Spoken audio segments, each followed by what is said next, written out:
प्रशांत शुक्ला जी, ग्वालियर से। राधे राधे महाराज जी। गुरुदेव, मैं न्यायिक सेवाओं में कार्यरत हूँ, न्यायाधीश के पद पर हूँ, जहाँ कर्तव्यों के सम्यक निर्वहन के लिए विधिक प्रावधानों, न्यायिक दृष्टांतों का स्मरण कार्य कुशलता में वृद्धि करने में सहयोगात्मक होता है। महाराज जी, ऐसे में आपके सत्संग में किसी भी प्रश्न में आप तत्काल सरल एवं शास्त्र सम्मत उत्तर देते हैं, जिसमें वेदों पुराणों के श्लोकों का संदर्भ भी दिया जाता है। ये देखकर मैं अत्यंत आश्चर्यचकित और अभिभूत होता हूँ कि आपकी आयु व प्रतिकूल स्वास्थ्य परिस्थितियों के बावजूद आपकी अभिभूत स्मरण शक्ति, ज्ञान एवं एकाग्रता को देखकर मन में एक जिज्ञासा होती है कि ऐसी स्मरण शक्ति, एकाग्रता व निर्णय क्षमता को महाराज जी और हम कैसे प्रखर बनाने का चेष्टा करें। भगवान का कर्तुम अकर्तुम अन्यथा कर्तुम सर्व समर्था सा ईश्वर। हम उस ईश्वर की शरण में बचपन से हैं। हमारे हृदय में वो स्वयं बैठ कर के बुलवा रहे हैं, हमारे हृदय में बैठकर वो स्वयं करवा रहे हैं। ये मैं देख रहा हूं। मैं कहीं करता नहीं, मैं तो केवल देखता हूं। जो दिखा रहे हैं, जो बुलवा रहे हैं, जो करवा रहे हैं, इसलिए जो आश्चर्य में लगे वो सिर्फ मेरे भगवान का प्रताप है, मेरा कुछ नहीं है। कक्षा 9 पढ़े हैं गांव के स्कूल में। ABCD तो 6 से शुरू होती है गांव में, 5 तक तो ABCD ही नहीं शुरू होती थी हमारे समय में। तो 6, 7, 8, 9 क्लास पढ़े, ना कहीं हमने व्याकरण पढ़ा है। ये सब गंगा किनारे एकांत सेवन किया है। आप जो कुछ भी सुन रहे हैं ये सिर्फ भगवान की ही कृपा से है, मेरे में कोई सामर्थ्य नहीं। अगर मैं व्याकरण पढ़ा होता, संस्कृत कॉलेज गया जाकर, या सत्संगियों से सत्संग सुनकर, या कुछ ऐसा अनुकरण करके, तो हम कहते कि भाई उनकी कृपा से सत्संग हो रहा है।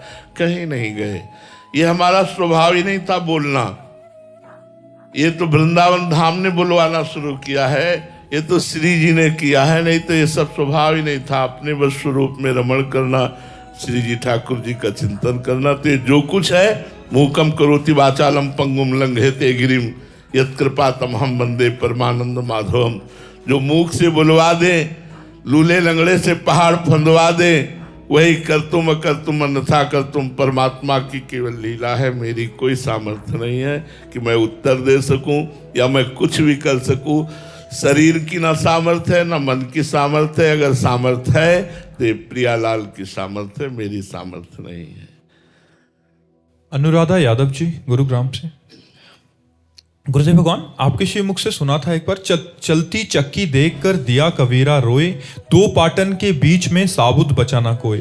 चलती चक्की देखकर दिया कमाल ठठाए, रहे सहारे कील के बाल ना बाका जाए। महाराज जी, इसका भावार्थ भावार्थ ये है, चक्की में 2 पार्ट होते हैं, ऊपर का नीचे का। ऐसे संसार में 2 पार्ट हैं, सुख दुख, मान अपमान, लाभ हान, जय पराजय, जन्म मृत्यु। इसे द्वंद्व कहते हैं। कोई भी संसार में ऐसा नहीं जो इस द्वंद्व में पिस न रहा हो। तो चलती चक्की देख के दिया कबीरा रोए, 2 पाटन के बीच में साबित बचाना कोई। सब सुख दुख की लपेट में है, सब लाभ हानि, मान अपमान, जय पराजय, जन्म मृत्यु की लपेट में सब पिस रहे। तो वही उनके मानसिक पुत्र कमाल खड़े थे, बड़ी जोर से हंसे और कहा, साहब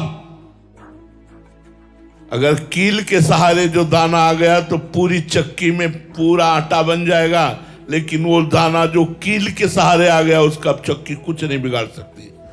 चलती चक्की देख के दिया कमाल ठठाए, और राह सहारे कील के तो बाल न बाका जाए।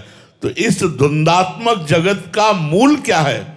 ऊर्ध्व मूल मधा शाखा मस्तम प्राहुरभ्यम छंदांसी यस्य परिणामी वेद स्वेदविद।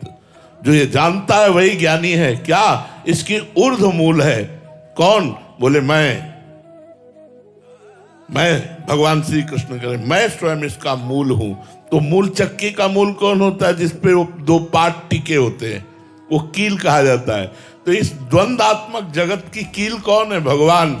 जो भगवान की शरण में आ गया तो इस चलती हुई द्वंदात्मक चक्की से बच जाएगा। नहीं तो सबको पिसना पड़ेगा। पुनरपि जननम पुनरपि मरणम पुनरपि जननी जठरे शयनम, बार बार जन्म बार बार मरण, ये सब भोगना पड़ेगा।